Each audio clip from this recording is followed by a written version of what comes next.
Dari Al-Ahzab 28-33 ini jadi jelas bahwa Ahlul Bait itu pertama adalah orang rumah Nabi. Ada satu hadis mengatakan bahwa Nabi SAW menyebutkan yang namanya Ali, Fatimah, Hasan dan Husain radhiyallahu anhum, ini Ahlul Baitku. Masih relate dengan Al-Ahzab bahwa Ahlul Bait itu adalah keluarga rumah, bukan keturunan. Bukan keturunan. Ada yang harus diluruskan juga, yaitu surat Asy-Syura ayat 23 yang berbunyi Qul la as'alukum alaihi ajran ilal mawaddata fil qurba, yang artinya katakannya Muhammad, aku tidak meminta imbalan atas dakwah yang aku lakukan, melainkan cinta dan kasih sayang dalam kekerabatan. Bahwa illal mawaddata fil qurba artinya adalah kecuali cinta dan kasih sayang dalam kekeluargaan, dalam kekerabatan, bukan cinta kepada keluargaku, bukan cinta kepada keluargaku. Mari kita lihat bagaimana komentar para ahli tafsir surah ke-42 Asy-Syura di ayat ke-23. At-Tafsir Al-Kabir karya Al-Imam Al-Fakhr Razi. Illa al-mawaddata fil qurba, yang dimaksud al-mawaddah fil qurba, kecintaan kepada kekerabatanku, beliau simpulkan itu ada 3. Bisa umatnya, ya, seluruh umat beliau yang mengikuti seluruh tuntunan Rasulullah SAW dengan benar. Tafsiran kedua diartikan pula dengan sahabat-sahabat Rasulullah SAW. Nah, tapi yang paling menarik ada yang ketiga, dan ini menempati level yang tertinggi, yaitu langsung keluarga besar keturunan Rasulullah SAW. Baik, ya, semua tersambung dari Al-Hasan ataupun Al-Husain ridwanullahu alaihima, yang keduanya tentunya tersambung kepada Sayyidah Fatimah Az-Zahra, ya, putri Rasulullah SAW, istri dari sahabat mulia Ali bin Abi Thalib karamahullahu wajhah. Pemilik tafsir Al-Kasyaf Az-Zamakhsyari menyampaikan satu riwayat, annahu lamma nazalat hadhil ayah, tatkala turunnya ayat ini, illal mawaddata fil qurba, kemudian kila, dikatakan kepada Rasulullah SAW, ya Rasulullah, wa ya Rasulullah, man qarabatuka haula'il ladzina wajabat alaina mawaddatuhum. Ditanyakan kepada Rasulullah ketika ayat ini turun, ya Rasulullah, siapakah yang dimaksud kerabatmu itu yang wajib bagi kami ini menyayangi mereka, mencintai mereka? Maka apa jawab Nabi? Faqala Ali wa Fatimah wabnahuma, fathabata anna haula'il arba'ah aqarib an-nabi sallallahu alaihi wasallam, adalah Ali, Fatimah,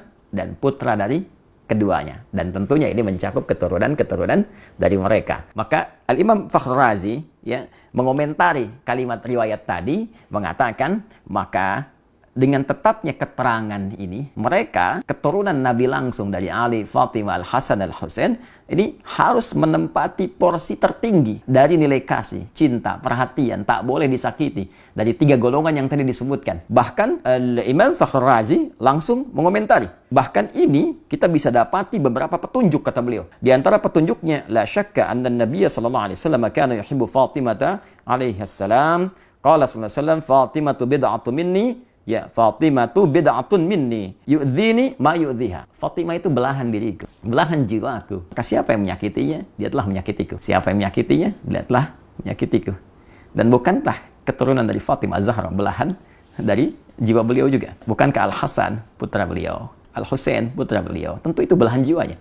Dan keturunan dari Al-Hasan, keturunan dari Al-Husain, para sayyid, syarif, yang mendapatkan cinta, yang dicintai, itu keturunan langsung yang terurut nasabnya kepada Sayyidah Fatimah Az-Zahra. Dan ketika menjadi belahan jiwa Sayyidah Fatimah, maka menjadi belahan jiwa Rasulullah SAW. Karena itulah saking tingginya derajat mencintai keluarga besar ini pada level yang pertama sampai dijadikan doa dalam tasyahud. Allahumma salli ala Muhammad wa ala ali Muhammad. Ada juga penguat di tafsir Ibnu Katsir. Ini dalil dari Ibnu Katsir yang menguatkan bukan hanya Fatimah, ya radhiyallahu taala anha, Ali bin Abi Thalib, dan putra keduanya itu Al-Hasan dan Al-Husain. Tidak dicukupkan mawaddah al-qurba fil qurba pada keempatnya. Nah, di antara buktinya apa yang disampaikan oleh Imam Ibnu Katsir dalam tafsirnya, tafsir Al-Qur'anil Azim.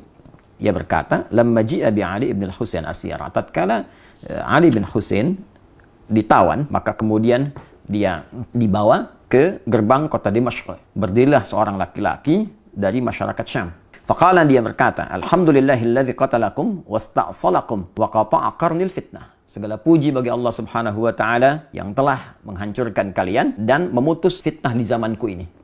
Nah, jadi dia merasa bahwa dengan ditawannya keluarga besar Nabi, termasuk di dalamnya Ali ibn Husain radhiyallahu taala anhu, dia menyimpulkan, nah ini sumber fitnah nih. Dia menyakiti, ya menuduh bahwa ini bagian dari keluarga Nabi, keturunan Nabi ini fitnah pada saat itu yang menyebabkan banyak persoalan-persoalan, banyak kericuhan-kericuhan, banyak kesemrawutan-kesemrawutan, banyak pertikaian-pertikaian. Maka dia menyimpulkan ini dengan ditangkapnya, ditawannya orang ini, keturunan Nabi SAW dengan kalimat yang tak pantas tadi. Ya, saya nggak berani menerjemahkan dengan yang lebih kasar, ya, yang sesuai dengan apa yang dia katakan tadi.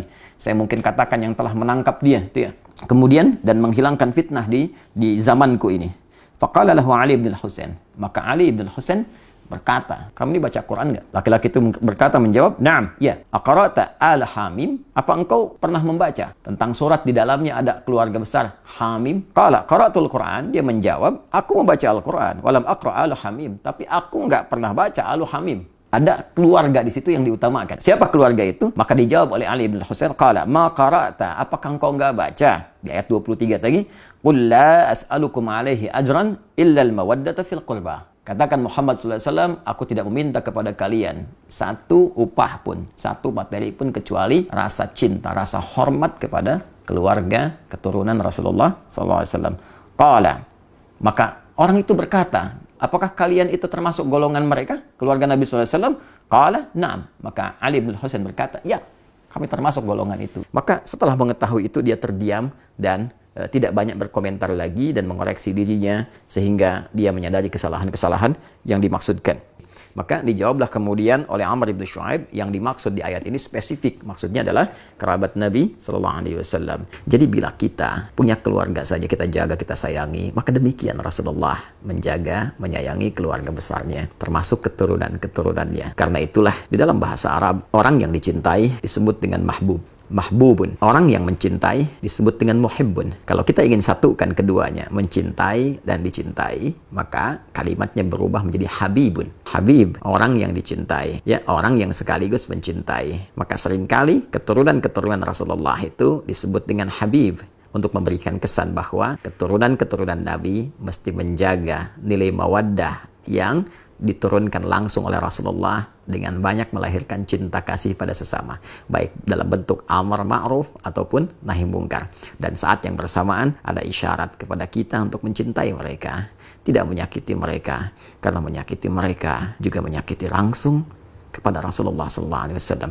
Dengan ini saya bermohon kepada Allah, semoga Allah senantiasa memuliakan kita semua, memuliakan sahabat-sahabat Nabi, dan terkhusus memuliakan, mencintai, dan menjaga seluruh keluarga besar Rasulullah SAW sampai dengan keturunannya di masa kini ataupun di masa yang akan datang.